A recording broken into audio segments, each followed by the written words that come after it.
The headlines say Islam is going to be the largest religion in the world. But Islam is facing a crisis.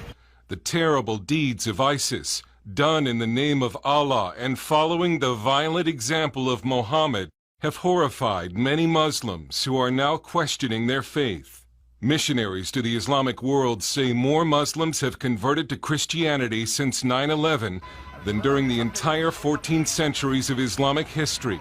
Many keep their conversions a secret, afraid for their lives.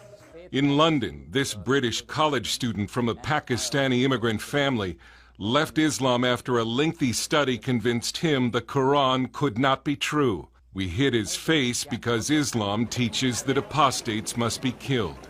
If someone leaves Islam or becomes apostate, he is thrown out of his family. His family will be the first one to abandon him. His friends will reject him. He will be killed or he will be persecuted. A lot of my friends, they said, okay, this is the last time we are talking to you because you disrespected Prophet Muhammad. You disrespected Islam. Imran has not yet become a Christian, but has studied the Bible and says Christianity is superior to Islam. Some ex-Muslims become atheists, but some discover a God who loves. Because of the ISIS, many people become Christian.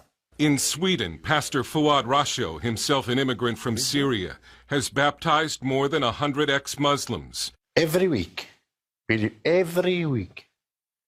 I meet almost one or more who come to me. They come to me and like to know about Christianity, about Bible, because they are very angry. They are Muslim, as they don't like to continue to be Muslim. When it comes to religion, Europe has been called the new dark continent, and some Muslims here feel trapped between atheism and radical Islam. But they see hope in Christianity. When Nassim Ben Iman came with his parents to Germany as immigrants from a Muslim nation, he remembers thinking that if Germany is a Christian nation, then Christianity is a dead, sinful religion. Nakedness in the television is because of the Christian religion. Living together, not married, is because of the Christian religion. But then Nassim discovered real Christianity and is today an evangelist reaching Muslims and non-Muslims for Christ. When the people understand who Jesus is, they will more and more love Jesus and follow Jesus. And when the Muslims understand more and more what Muhammad is, what the Quran is, what the history is, then they will go farther away from Islam. Islam is going to collapse. Brother Rashid is the son of a Moroccan imam who lived for 15 years as a secret convert to Christianity. Now he hosts an Arabic-language Christian program called Daring Questions that challenges Muslims to question their faith. Many Muslims actually, they say, if what ISIS is doing is Islam, I'm leaving it. Some of them are becoming atheists. There's a huge wave of atheism in the Arab world right now. And there is also a huge wave of conversion to Christianity, following Jesus Christ.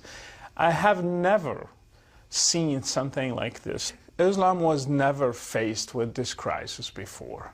Nassim says Islam appears strong, but is only feeding off the spiritual void in many weak Christian nations.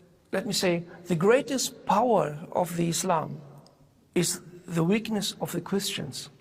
That's what happens in Germany and I think in America and all the Western countries. Even while it seems that Islam is poised to overtake the West, Brother Rashid says Christians should not fear Islam, a faith that he is convinced is slowly dying. Islam is not God's instrument to judge the West. I think people are afraid because of what they see on the news, but even violence is just a sign of collapse. Dale Hurd, CBN News.